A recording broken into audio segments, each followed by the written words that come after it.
출애굽기 29장 1절부터 18절에 있는 말씀으로 교태인 제목은 제사장 직분 위임입니다. 출애굽기 29장은 제사장들이 입고 사역할 예복과 갖가지 장식에 이어 제사장 임직식에 관한 규례가 제시됩니다. 모세는 이스라엘의 첫 제사장들의 임직식을 주도하죠. 제사장 임직식은 7일 동안 계속되고 짐승과 떡, 제사, 몸을 씻는 것, 차거식, 기름 부음 등으로 구성됩니다. 실제적인 제사장 임직식은 레위기 8장 9장에 기록되고 있고 여기서는 그때 지켜야 할 예식 순서와 절차를 언급합니다. 제사장 직무의 주요 기능들은 백성을 하나님 앞에서 거룩하게 만들므로써 하나님께서 그들과 함께 거하시고 그들은 하나님과 함께 거할 수 있는 성결을 유지하게 되죠. 그러나 무엇보다도 언약의 사역자로서 제사장들은 스스로 거룩한 모습을 보여주어야 합니다. 그들의 의무는 우림과 둠밈을 사용하여 백성들의 질문에 대답하는 예언의 일을 합니다. 그리고 둘째는 생활 문제에 대한 결정과 해답을 가르치고 제공해야 합니다. 셋째는 중보기도를 통한 중재 일을 하죠. 넷째는 제사를 드리는 일을 합니다. 제사장들은 큰 축제와 제비 뽑기로 선택되었을 때 직무를 행하기 위해 예루살렘으로 갑니다. 성소에서 일하는 차례가 되면 한 주나 2주 정도 직무를 수행합니다. 그리고 제사장들은 포도주를 마시지 못합니다. 그들은 머리카락과 수염을 깎고 몸을 씻으며 합당한 의복을 갖추어야 합니다. 제사의 의무를 수행하기 위해 제사에 대한 지식을 갖추고 있어야 하죠. 물론 대제사장은 더 큰 지식과 능력을 갖추고 이 모든 임무들을 지시할 수 있어야 합니다. 선택된 제사장들은 성직자로서 직무와 관련된 여호와의 종입니다. 대제사장은 그 민족의 영적 수장이며 제사장들의 대표이기도 했습니다. 오늘 본문은 모세가 여호와의 계명에 따라 회중이 한 곳에 모인 자리에서 아론과 그의 아들들을 씻고 의복을 입히고 기름을 붓고 정결하게 합니다. 그리고 나서 성소에서 새로운 봉사 생활을 시작하는 정밀한 의식을 통해 제사장직에 봉헌하게 되죠. 첫째는 그들을 거룩하게 할 일입니다. 1절부터 3절입니다. 내가 그들에게 나를 섬길 제사장 직분을 위임하여 그들을 거룩하게 할 일은 이러하니 곧 어린 수소 하나와 흠없는 순양 둘을 택하고 무교 병과 기름 섞인 무교 과자와 기름 바른 무교 전병을 모두 고운 밀가루로 만들고 그것들을 한 강주리에 담고 그것을 광주리에 담은 채 그 송아지와 2 양과 함께 가져오라. 29장 전체는 일주일 동안 계속되는 엄숙한 제사장 성별과 위임 규정들을 다룹니다. 하나님은 아론과 그의 아들들의 제사장 직분 위임을 명시하면서 제사장의 옷을 입기 전에 제물을 가져오라고 하시죠. 제물이 없이는 제사장의 옷을 입을 수 없습니다. 제사장 위임식에 소요된 제물은 젊은 수소 1마리, 흠없는 순양 2마리, 고운 밀가루로 만든 무교병과 기름 섞인 무교 과자와 기름 바른 무교 전병입니다. 레위기 8장은 이 짐승들을 속죄 제물로 드릴 수소, 번제물로 바칠 순양, 위임식에 쓸 순양이라고 부르고 있습니다. 물론 모든 짐승은 흠이 없어야 합니다. 흠없는 제물은 그리스도를 상징합니다. 내가 제사장의 옷을 입어서 하나님을 섬길 수 있는 것이 아니라 향기로운 제물이 되신 그리스도가 있기에 하나님을 섬길 수 있는 것이죠. 예식에 필요한 떡은 누룩이 들어가지 않은 것으로 누룩을 넣지 않은 떡, 누룩 없이 기름만 섞어 만든 과자, 누룩 없이 기름만 바른 속빈 과자, 이 3가지가 필요합니다. 누룩을 넣지 않은 떡은 단순히 화덕에서 구워낸 것이고 누룩 없이 기름만 섞어 만든 과자는 누룩 없이 반죽을 하고 약간의 기름을 더한 것입니다. 그리고 누룩 없이 기름만 바른 속빈 과자는 표면에 윤이 나게 기름을 바른 것이죠. 제사에 왜 3 종류의 떡이 필요한지는 알 수 없습니다.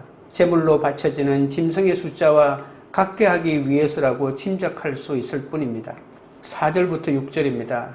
너는 아론과 그의 아들들을 회막문으로 데려다가 물로 씻기고 의복을 가져다가 아론에게 속옷과 에봇 받침, 겉옷과 에봇을 입히고 흉패를 달고 에봇에 정교하게 짠 띠를 띠게 하고 그의 머리에 관을 씌우고 그 위에 거룩한 패를 더하고 아론 계열의 제사장들은 자신들도 허물 많은 인간이었으므로 회막문 앞에서 속죄제를 먼저 드리지 않으면 안 됩니다. 속죄제를 드리기 전에 먼저 아론과 그의 아들들을 회막문 앞에서 물로 씻음으로써 정결하게 해야 하죠.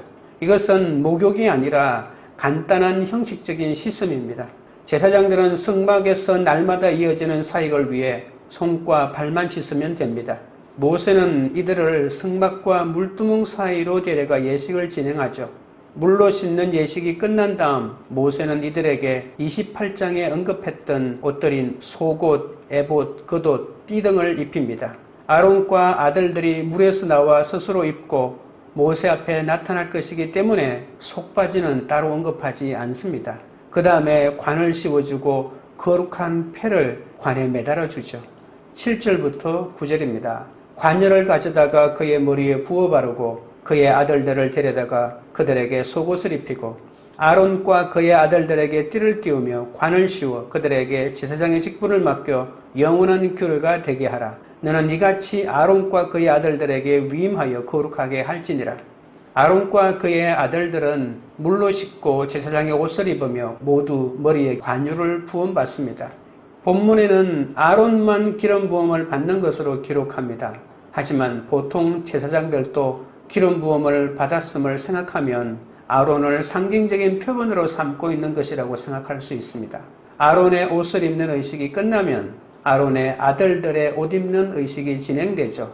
이렇게 하여 아론과 그의 후손들이 이스라엘에서 영원히 제사장 직분을 맡게 됩니다. 그리스도의 보혈로 구속받은 성도는 회개의 물과 성령의 기름 부음이 있는 거룩한 삶으로 하나님을 섬기게 됩니다. 적용 질문 드립니다. 향기로운 제물 없이 나의 열심과 능력으로 하나님을 섬기려고 하지는 않습니까? 제사장으로 부름받은 나에게 하나님이 원하시는 거룩은 무엇입니까? 둘째는 속죄제입니다. 10절부터 14절입니다.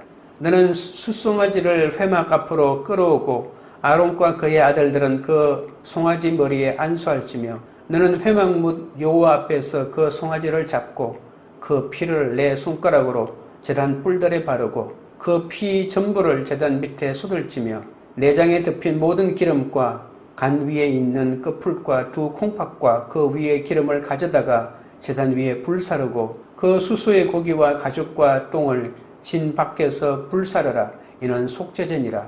아론과 그의 아들들은 제사장 직분을 위임받은 후에 가장 먼저 속죄제를 드려야 했습니다. 관유를 붓고 속옷을 입히고 띠를 착용하게 함으로써 제사장 직무를 수행하기에 부족함이 없도록 한 후에 속죄제를 드리는 것이죠. 아론 자신과 후손들을 위한 속죄제는 젊은 숫송아지를 매일 하나님께 희생제물로 태워드리는 속죄를 목적으로 드리는 화제요 번제여야 합니다. 숫소를 희생제물로 태워드리기 전에 아론과 아들들은 새 짐승이 죽음을 당하기 전에 짐승들의 머리 위에 안수합니다. 자신의 죄를 희생제물에게 전가하는 상징적 행동이기도 하지만 더 은밀한 의미는 안수는 제물 드리는 자와 제물을 동일시하는 의식입니다. 그러니까 내가 제물 위에 안수하면 내가 바로 그 순간에 제물이 되는 것이죠. 그래서 짐승을 죽이면 짐승이 죽는 것이 아니고 내가 죽는 것이 되는 것입니다. 지금 번제로 바쳐지는 바로 이 숫송아지가 제사장 자신임을 선언하는 것이라고 볼 수 있습니다. 그리고 나서 회막 입구에서 짐승을 죽여 적은 양의 피를 받아 제단의 뿔들에 바르고 나머지는 제단 밑으로 붓습니다. 속죄제의 피가 그것이 발라진 대상을 정결하게 하기 때문입니다. 제단에 제사를 드리는 사역을 시작하기 전에 제단을 정결하게 할 필요가 있는 것이죠. 그래서 번제물의 피는 자신의 죄에 대한 몸값으로 주어진 것으로 그들이 하나님과 화목하게 되어 성소에 들어가는 것을 가능하게 합니다. 누구든지 사역 가운데 하나님을 나타내는 사람은 온전한 속죄인 죄사함과 하나님의 용납하심을 체험해야 하기 때문이죠. 그들은 거룩한 제사장으로 세워졌지만 하나님 앞에 먼저 자기 죄를 고백하며 회개해야 했다는 겁니다. 그러니까 사역의 시작은 바로 회개에서부터 출발합니다. 짐승의 내장에 붙어있는 기름을 떼어 제단에서 태우며 고기, 가죽, 똥은 진 밖에서 모두 태워야 합니다. 이것이 제사장의 죄를 씻는 속죄제의 순서입니다. 속죄를 위한 숫송아지 번제가 끝나면 제사장들은 자신을 제사장으로 성별시키기 위한 위임의 번제를 드려야 합니다. 그 다음에는 첫 번째 순양으로 드리는 번제가 이어지죠. 첫 번째 양 제물도 번제로 전체가 태워져서 하나님께 향기로운 냄새로 성화되어야 합니다. 모세는 그 송아지를 잡고 그 피를 제단에 발랐습니다. 제사장만 아니라 제단도 속죄가 필요합니다. 그래야만 제단 위의 제물이 하나님 앞에 연락됩니다. 진정한 회개는 환경의 순결함으로까지 이어져야 한다는 것도 우리가 살펴볼 수 있습니다. 적용 질문 드립니다. 주의 일을 시작하기에 앞서 회개해야 할 내 죄는 무엇입니까? 나의 회개와 더불어 성결해져야 할 내 환경은 무엇입니까? 셋째는 번제입니다. 15절부터 18절입니다. 너는 또 순양 한 마리를 끌어오고 아론과 그의 아들들은 그 순양의 머리 위에 안수할지며 너는 그 순양을 잡고 그 피를 가져다가 제단 위에 주위에 뿌리고 그 순양의 각을 뜨고 그 장부와 다리는 씻어 각을 뜬 고기와 그 머리와 함께 두고 그 순양 전부를 제단 위에 불사르라. 이는 여호와께 드리는 번제요 이는 향기로운 냄새니 여호와께 드리는 화제니라. 번제물로 바칠 순양은 제단에서 완전히 불사르는 번제를 드리는 순양입니다. 이 제물을 향기로운 냄새라고 하는 것은 하나님이 이 예식을 인정하고 기뻐하신다는 뜻이죠. 번제는 온전히 제물을 태워서 하나님께 냄새로 드리는 제사입니다. 그러니까 이것을 향기로운 냄새라고도 부르는 것이죠. 속죄제 후에 모세는 순양 한 마리를 끌어와서 그 순양을 잡은 후에 그 피를 제단 위 주위에 뿌립니다. 그러니까 제사의 방법은 비슷하게 진행된다고 볼 수가 있겠죠.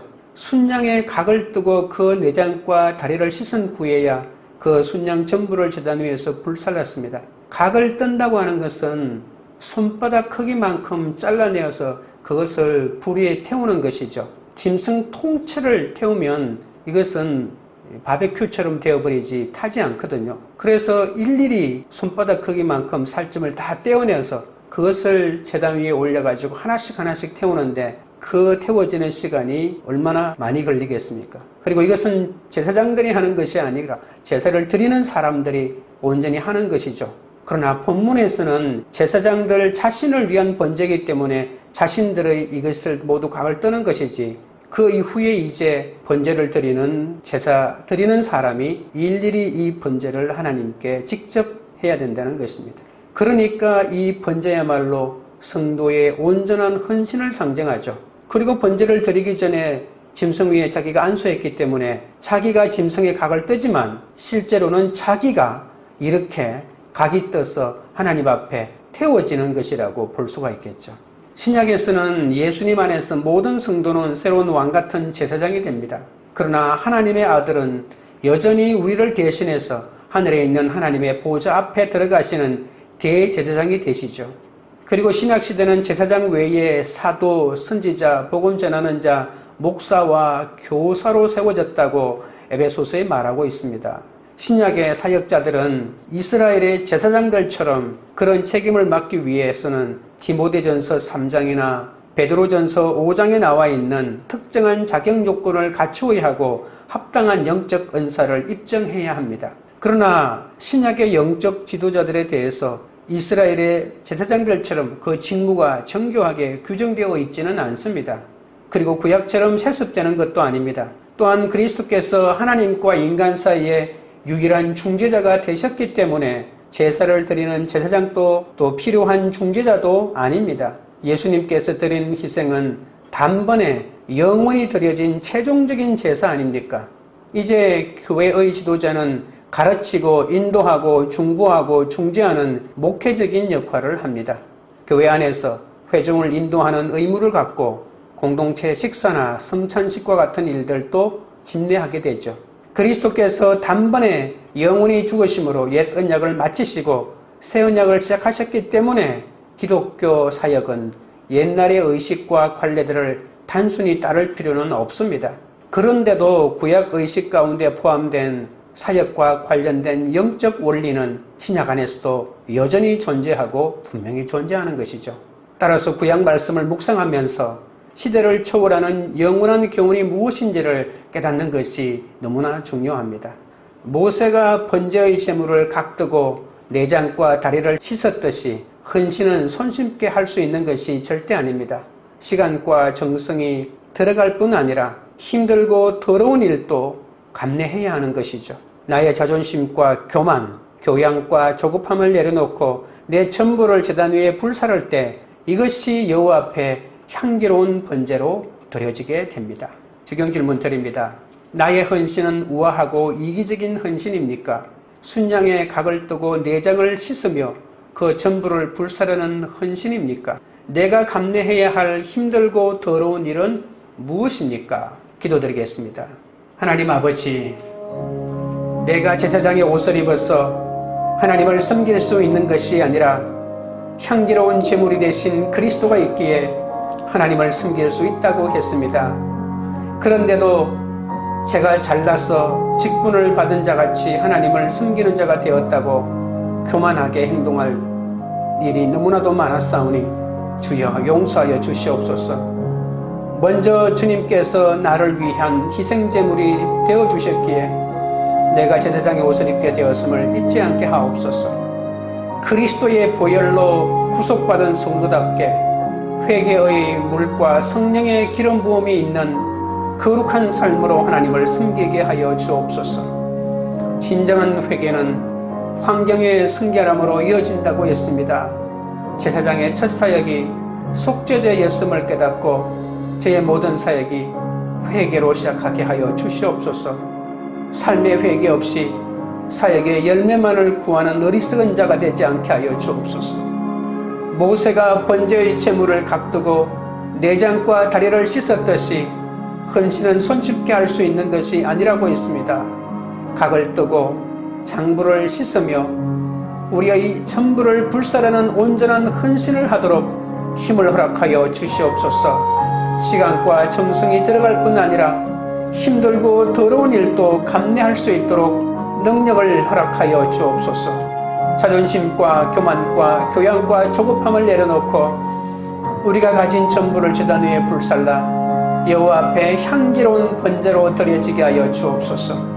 광교리들 교회가 향기로운 제물 없이 나의 열심과 능력으로 하나님을 섬기려고 하지 않게 하여 주옵소서. 제사장으로 부름받은 각자가 하나님이 원하시는 거룩을 깨닫게 하시고 주의 일을 시작하기 전에 내재부터 회개하고 성결해져야 할 각자의 환경을 돌아보게 하옵소서.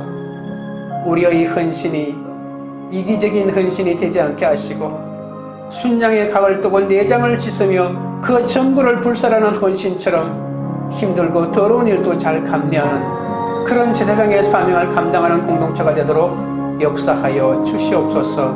예수 그리스도 이름으로 기도드리옵나이다. 아멘.